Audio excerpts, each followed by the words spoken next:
Full disclosure. No. It's the Plist. It's the top 10 moments of the Georgia Wrestling History Awards. Hopefully I remember to put that Plist thing at the beginning. Made for me by Trey Davis. Love that damn thing. Let's get to the top 10 moments. It was the biggest award show that we've ever done. The most winners, physical awards, great moments. Now, again, the female performer of the year is going to be awarded on Tapped Out, on the Tapped Out show with Nick and Myron. So be sure to check that out as well. But our top 10 moments. Number 10, the opening song. This ridiculous thing put together by Matt Hankins featured the voice of Ox, as done by Matt Hankins. Matt Hankins and a returning favorite of the Tipping Point, Eric Ambry, Carpenter, a.k.a. Matt Myers, knocking out that Eric Ambry voice for us, giving us a different take on the Hooray for Hollywood song. It was Hooray for Wrestling, a ridiculous moment and a nice surprise for everybody. Whew.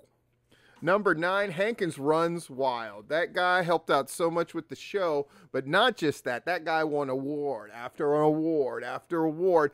But not only did he win award after award, he had the biggest diversity in that, like, he's on there with Bill Behrens, and then he's on there with the Undeniable, and really kept things moving, kept things spicy. And this was clearly Hankins' year. But the crazy thing is, I think it's going to be even bigger next year.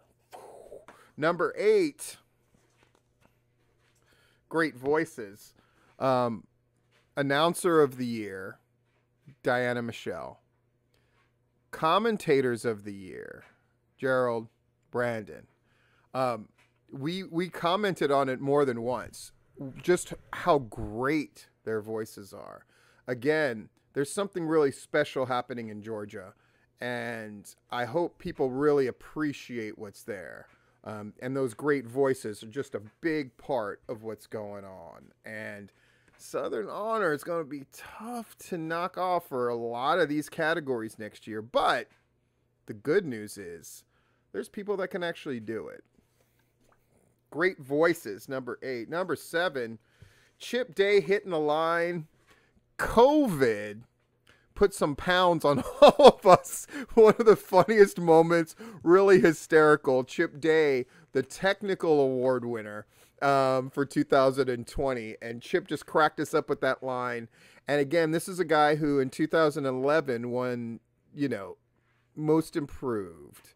And then, in 2016 or 17 won Wrestler of the Year, and now winning Technical Wrestler. I mean, Georgia Wrestling, Chip Day is interwoven into the DNA of Georgia Wrestling, and it's really something to behold. Chip Day, moment number 7 of the awards. Wow. Number 6, by the numbers with JJ. JJ having those statistics on hand.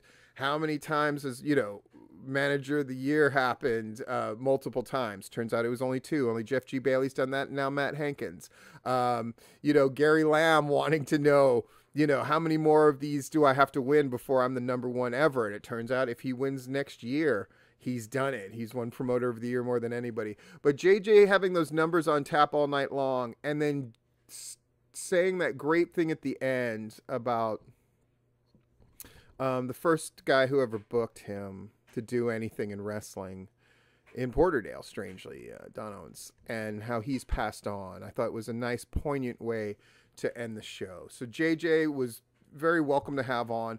I would love to have him on because he was winning an award. He's won them before, so don't Susan Lucci the man, but it's always great to have him there. JJ.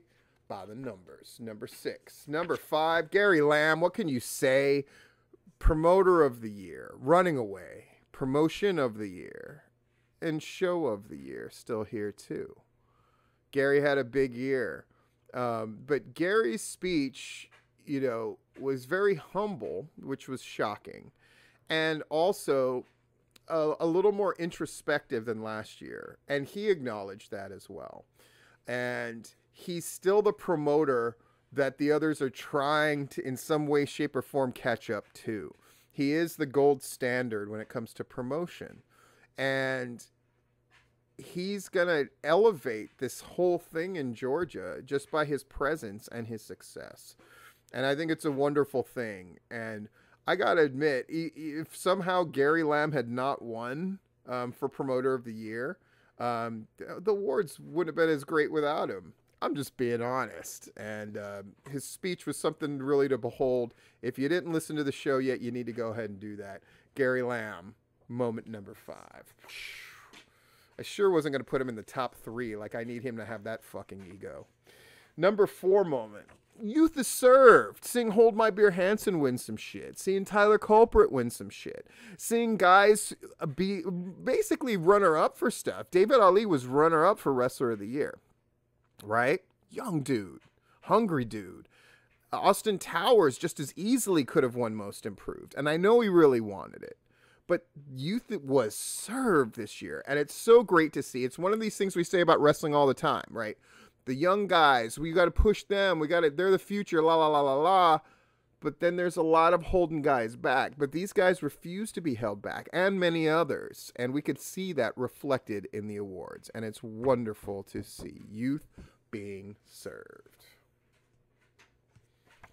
Number 3, moment of the awards. The undeniable acceptance speech. Holy shit. Hankins, Shane Marks, Brian Blaze, cutting loose. There's so much there. And it's so layered.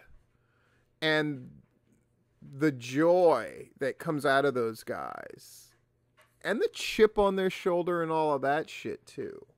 But there's a joy there. And it's one of those moments that makes the awards fun and also meaningful. Yeah.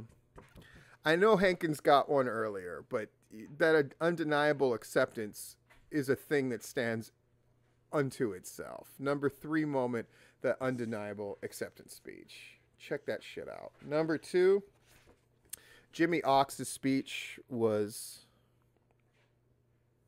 Every year in these things,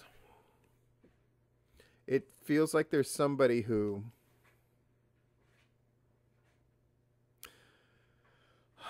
again, for the people who want to badmouth the awards and just downplay them and fuck, then you don't know what the fuck you're talking about. Because for Jimmy Ox, ask him what it meant. You could hear it.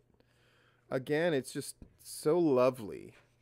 And for a guy that gives and gives and gives to get acknowledgement from his peers back for something like the Legends Award, where again, you have to have 50% of the vote. And Jimmy himself knew. He looked back at who had won it before and talked to previous winners like Terry Lawler. And, you know, he was like, there's 4 years there when nobody won it. I remember. But he won it. And he won it going away. And it was just one small way that people could say, I respect you. And they could also say, I love you. And I think both of those were definitely said to Jimmy Ox. And you could feel that that was returned. And it was just a gorgeous, wonderful speech. He talked about Ted Allen. He talked about just little things in wrestling. And he talked about the winners. And he talked about Chip Day as a skinny rookie. And he talked about all that stuff. He's a... If, you know, I said Chip Day was kind of woven into the DNA of Georgia wrestling. Well, Jimmy is, you know, he is the epitome of Georgia wrestling. He is its history, and he is its heart. And my God, providing a wrestling ring for the wrestling shows. Is there a promotion that hasn't been touched by, helped by Jimmy Ox? The answer is no.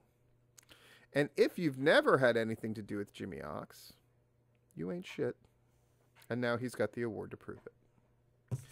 And the number one great stellar moment, always bet on Joe Black, motherfucker. Promo of the year, match of the year with Huckabee. And, you know, him and Huckabee talking to each other and being real was lovely. But the stuff that Joe said at the end, people wrestling need to listen to that. Not just in Georgia, not just young guys, anybody. I don't care if you're fucking Roman Reigns on down. There's stuff to get out of this. There's so much wisdom in Joe and intelligence. But it's all wound and tied together by a heart. Joe Black is your wrestler of the year. Joe Black is your promo of the year. And Joe Black was in the match of the year. And I said that that would probably never happen again. And greatness being acknowledged is what somebody asked me, why do you care so much about these awards? Why have you worked so hard and put so much political capital really into making a big deal about these awards? I'll tell you why. Because I am about one thing above all things: greatness. And it being acknowledged, it being mined, it being acknowledged, and it being encouraged. And I think the awards at their best moments can do all three, as epitomized by Joe Black and the speech that he gave, especially at the end. In any case, this has been the P-List. I'm going to get this son of a bitch up right away. Thanks for listening. Thanks for listening to the awards, and thanks to all the people who have been helping with the awards. And thanks, talent. Figure of your imagination. If you're a former winner, you can make arrangements with him to get a Goodman of your very own. And I think that's a pretty cool thing. See you later.